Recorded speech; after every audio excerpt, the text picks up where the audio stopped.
Hey, wonderful sixth graders. I hope you're doing well. Today has been a crazy day trying to figure out how to put this all together, but I finally have lesson 86 ready to go for you. I am going to be posting it today, which is March 16th, and every day from here on out, you will have a math lesson. All right, so let's get going. Lesson 86, number families. Number families are a special name that we give to a certain set of numbers. And we talked about this earlier in the year, so this is a great lesson to get us going in this new virtual classroom because a lot of this is review. So I'm excited to have this be our first lesson today. All right, first group of numbers we're going to talk about today are the counting numbers. Take notes on these guys so you have your notes ready to go. But the counting numbers, also known as natural numbers, you'll hear the term natural numbers used in Course 3. And when you're looking up stuff in other places, they call counting numbers natural numbers. Okay? But these are how we learn to count. You know, when you're a little kid and you first start counting, what do you start with? 1. We all start with 1. So that is exactly what the counting numbers are. The numbers we say when we count. 1, 2, 3, 4, 5. And a good way to remember this set is to think of Sesame Street. Go ahead and just think of count, one, count. Okay, the next group is our whole numbers. Okay, the whole numbers and counting numbers, there's not a lot different here, except that they've decided to invite 0 to the party. Okay, so now instead of 1 being the first number in our group, 0 gets to have a seat at the table.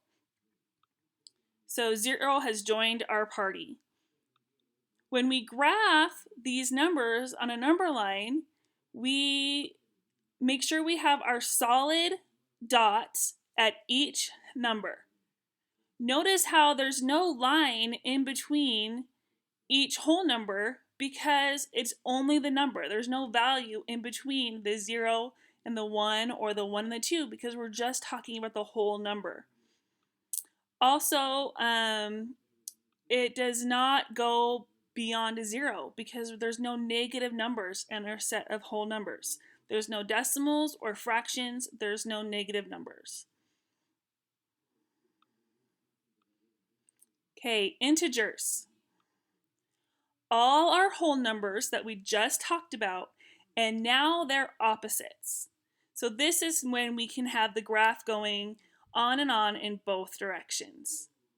So our little dot dot dots or ellipses, -3, -2, -1, 0, 1, 2, 3, and our dot dot dot or ellipses.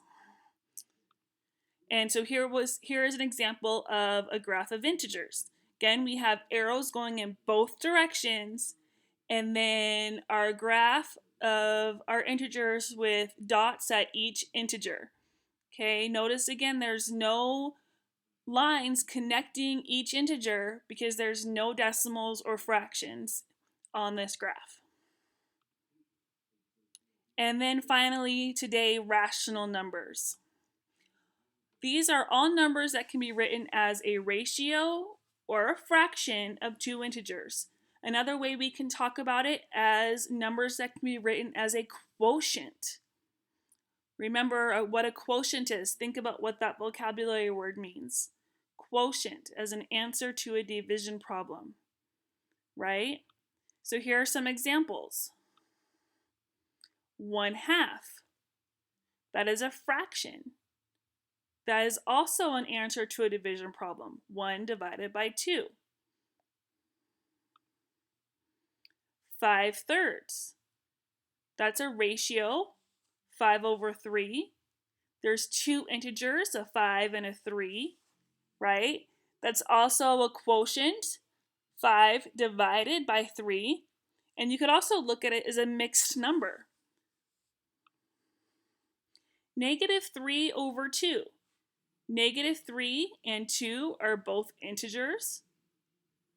This is also a quotient, -3 divided by 2. And it is a fraction. So those are all examples of rational numbers. Now, rational numbers includes all the integers, right? Every single integer is also a rational number because every integer can be written as a fraction by putting 1 as a denominator. So here's an example. Here I have two integers, a -4 and a 3.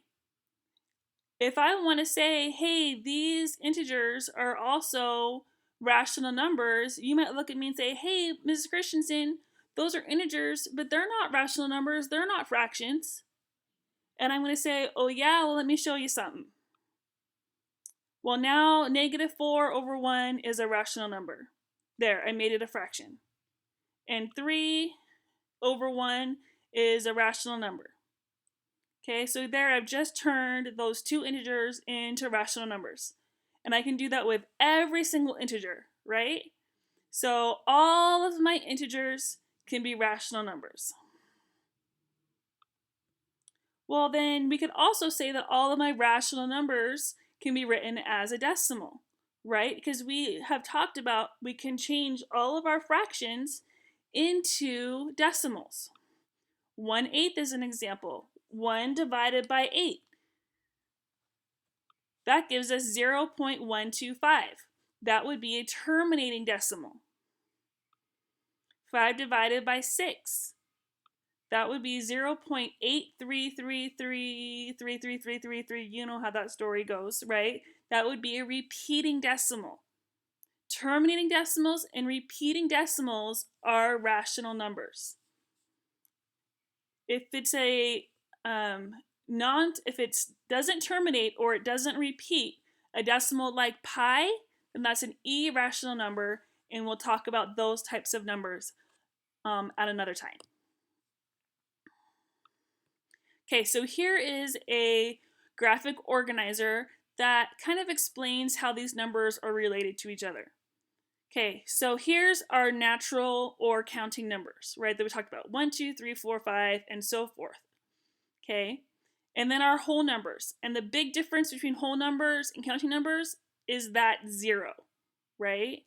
So all of our counting numbers, right, are also whole numbers.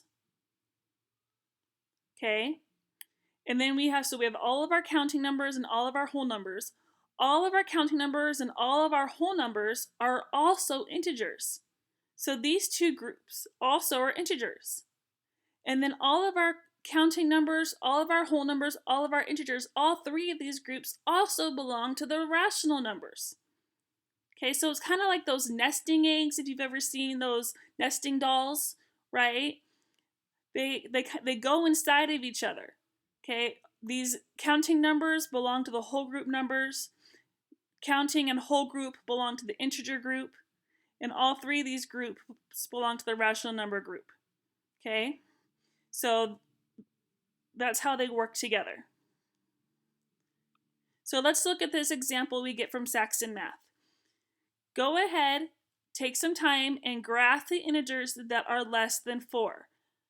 Pause the video, graph it, see if your graph matches the one that we have here.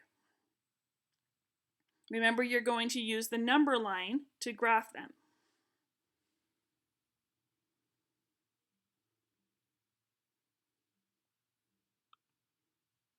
Okay, so we draw the number line like we have here, and you're going to put a dot or a closed circle at every integer that is less than 4.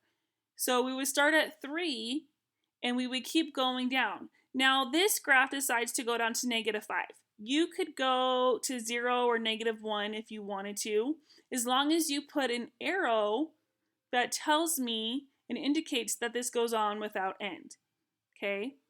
Now, why do we not color in between the 2 and 3? Why does this not, go through? Why do we have to have these separate dots between the 3, the 2, the 1, and the 0? So fractions such as 1/2, they're less than 4. Why are we not graphing those points? Well, if you're thinking to yourself or you're talking to the computer, like I'm doing right now, you're saying, well, it's because 1/2 is not an integer. and it told us to graph the integers, right? 1/2 is not an integer, and we're only graphing the integers.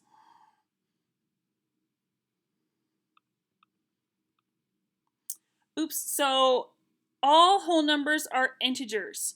True, all whole numbers are integers. Remember going back and looking at that circle, the graphic organizer, right? Our whole numbers fall inside those integers, right? It's included in those integers. But are all rational numbers integers, right? If you go back and look at those circles, are all of our rational numbers integers? What do you think? True or false? If you said false, you're right. Because you could have a number like 1/2. And 1/2 is a fraction. That's not an integer, right? So not all rational numbers are integers. So false. Although every integer is rational, not all rational numbers are an integer. Okay, so this lesson is complete. You will now answer the practice set questions in the Google form and then do your written practice as normal on your 2 pieces of paper, fold it, label everything, show your work. When you have completed your practice set, you're going to take images of all your pages, okay? So front and back of each page, and then you submit the image of each page into and submit that to me. So you can either scan your papers in and make a PDF of that page of that homework and send that into me, or you can just scan in all the images, talk to your parents, see if they can help you figure this out for the first time. But you're going to submit that into the homework for this lesson, okay? And there are some apps on your phone that you can get, like Scannable. I think there's some others that actually can help you create good quality images from taking pictures with your phone. I also would like you to make sure that you show your work and highlight your answers, because I'm going to be grading it from a computer, so I really need to see those highlighted answers. Also, make sure you're using your proper heading so that I know whose work is whose when I'm looking at it on the computer. Okay? All right, good luck. Please send me your questions, your homework questions. Since we're not in class, you need to be asking questions in the stream. Okay? So when you have a homework question, just say, "Hey, can I get help with number whatever it is?" Or say, "Hey, I don't understand this on number whatever it is." And let other people in the class help and comment. I will put comments in, and we can all work together and have class discussions on this written practice. Okay? We can do it, guys. I think it's going to be great. I think that we can learn this way and it'll work out. All right. Again, ask questions in the stream and we will work together. All right. Talk to you later. Bye.